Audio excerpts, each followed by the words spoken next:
They say some houses are born bad, but others are cursed by something far older, far darker, something that lingers like rot beneath the floorboards and breathes through the walls. In a quiet Rhode Island countryside, hidden behind a veil of trees and shadow, sits such a house, the Arnold Estate. But the world knows it by another name, the Conjuring House. In 1971, the Perron family moved into the farmhouse with hope in their hearts. Roger and Carolyn Perron, along with their 5 daughters, thought they were starting fresh. But from the moment they stepped through the door, something unseen stepped with them. The air was different, thick and heavy, the kind of heavy that makes your skin crawl and your lungs tighten, like you're never truly alone.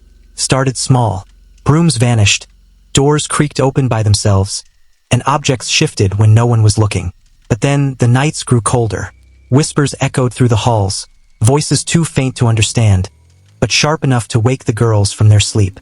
Shadows began to slither across the walls, never following the rules of light. Carolyn was the first to feel its full weight. Something unseen would tug her hair violently, leave bruises in the shape of fingers across her body. At night, she'd wake up to the sound of weeping, only to find no one there. The mirrors began to show things that weren't behind her. Twisted faces, eyes without pupils, and a woman standing just beyond the corner. The Perrons learned of Bathsheba Sherman, a woman said to have lived in the house in the 1800s.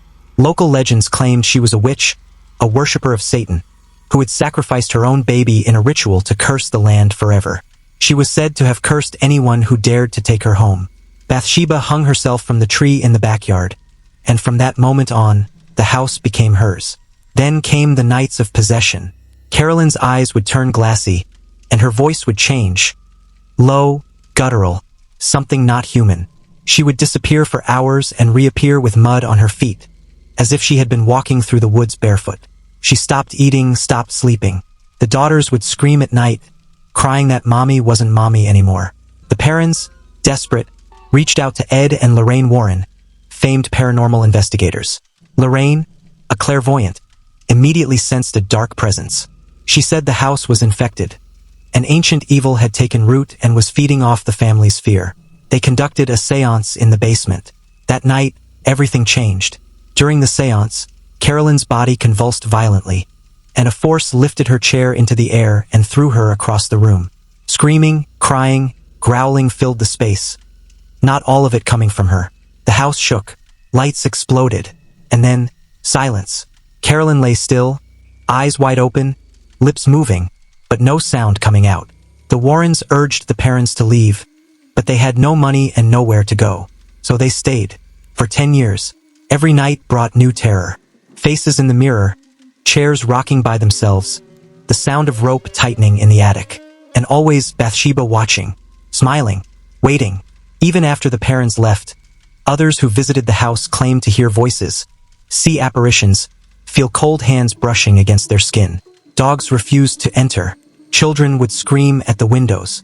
Paranormal investigators caught footage of doors slamming, voices whispering, "Get out," and lights going out one by one, as if something didn't want them to leave alive.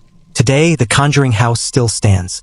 Visitors report nausea, nosebleeds, and a feeling of being watched. Some have left in the middle of the night, refusing to ever speak of what they saw. Others say they hear Bathsheba calling to them, whispering from the walls, wanting someone to finish what she started.